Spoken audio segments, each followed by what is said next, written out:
après avoir découvert les références altimétriques la dernière fois, on va s'attaquer à du plus lourd aujourd'hui avec le calcul altimétrique. Là, ça va être un peu plus compliqué, donc on s'accroche. Alors, comment éviter, par exemple, une collision contre une montagne? Donc, quels sont les calculs qu'on va faire? Alors, déjà, le principe de base, ça va être de convertir les pressions en altitude. Donc, on utilise la loi de la décroissance des pressions dans les basses couches de l'atmosphère. Donc, ça ne marche que dans les basses couches de l'atmosphère, mais en général, on se met dans ce cadre-là pour le BIA. Donc, quand on s'élève de 28 pieds, la pression baisse de 1 hectopascal. Et donc, à chaque fois, on va faire cette petite conversion. Donc, on peut avoir plusieurs types d'exercices. On a déjà les exercices très simples de conversion entre hectopascal et pieds ou mètres. Ensuite, on peut avoir des exos un peu plus complexes avec des calculs de hauteur, d'altitude, des niveaux, tout ça. Et à chaque fois, la méthode va être la même. On va séparer, donc la méthode que je vous recommande, c'est de séparer sur un schéma les pressions et les altitudes. Donc, vous mettez les pressions à gauche, vous mettez une flèche qui va vers le haut et vous mettez les altitudes à droite. Voilà. Donc ensuite, vous dessinez votre avion, vous dessinez le sol, votre aérodrome, et on va ensuite reporter toutes les valeurs qu'on va avoir dans l'énoncé. Donc déjà, on n'oublie pas que les pressions, elles sont plus fortes en bas et plus faibles en haut. Donc la pression diminue quand on monte. Par contre, les altitudes, elles augmentent quand on monte. Donc à chaque fois qu'on monte de 28 pieds, on baisse de 1 hectopascal. Donc ça, c'est la base.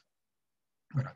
Et donc après, on peut avoir pas mal d'exercices. Donc, premier type d'exercice, on peut vous demander si vous arrivez à passer la petite colline, là, l'obstacle, en fonction de l'altitude où vous êtes. Donc, vous avez l'altitude de l'obstacle à calculer, la hauteur de passage au-dessus de cet obstacle à calculer, et donc par rapport au QNH, à la référence niveau moyen de la mer. La pression au niveau moyen de la mer. Donc, déterminer une hauteur de franchissement d'obstacle above surface, qui s'appelait avant above ground level. Surface, c'est avec, on comprend l'eau aussi. Voilà.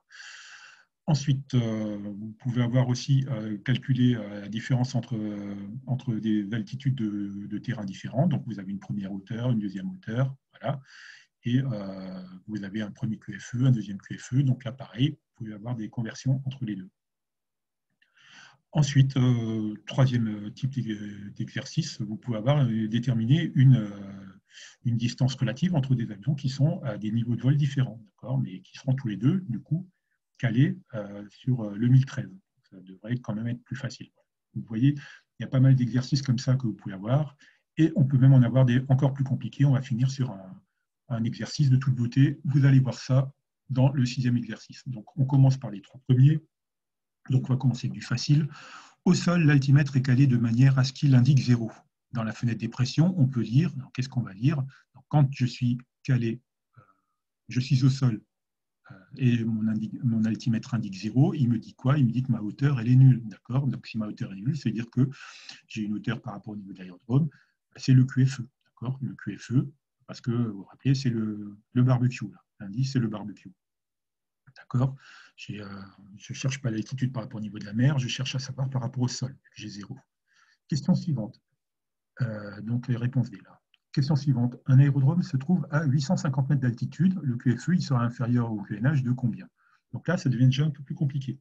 Donc déjà, on a 850 mètres et on avait vu que nous, notre formule, c'était 1 hectopascal pour 28 pieds. Donc, on va passer les mètres en pieds. Pour passer les mètres en pied, on fait comment? On divise par 0,3, d'accord? Vous vous rappelez qu'un pied fait 30 cm, et divisé par 0,3, c'est multiplié par 3,3. Donc 850 mètres multiplié par 3,3, ça me fait à peu près 2800 pieds, d'accord?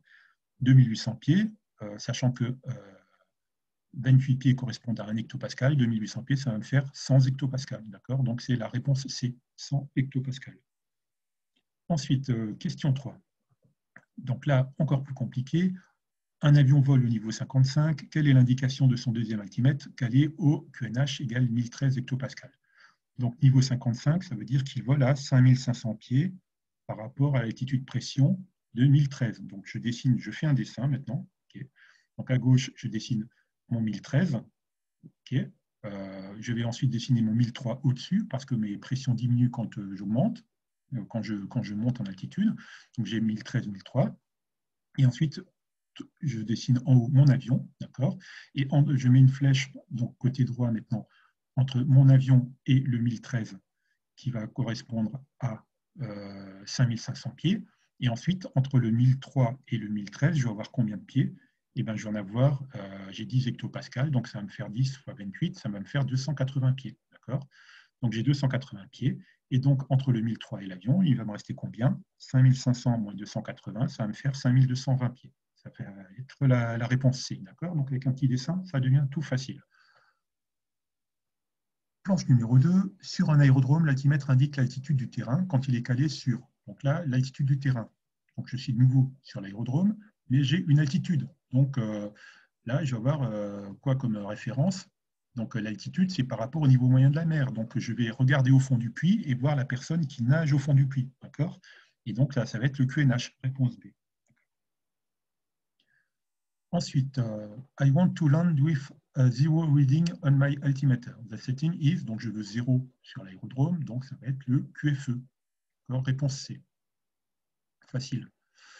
Enfin, voilà, donc le petit exercice de toute beauté qu'on attendait. Donc on est en croisière à 4500 pieds QNH. Un pilote veut rejoindre un aérodrome situé à 150 mètres d'altitude. Le circuit de piste de cet aérodrome s'effectue à 1000 pieds sol, avec un taux de chute de descente, on va dire, de 500 pieds minute. La descente jusqu'à intégration dans le circuit durera combien de temps? Voilà. Alors, donc on fait notre dessin. On dessine le niveau de la mer en bas, d'accord?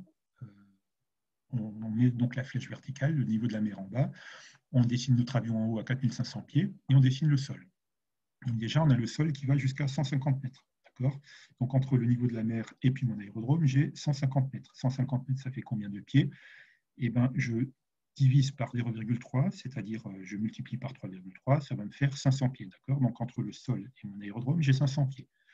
Au-dessus de mon aérodrome, j'ai encore 1000 pieds pour mon circuit de piste. D'accord? Donc ça va me faire 1500 pieds jusqu'au niveau de la moyenne de la mer.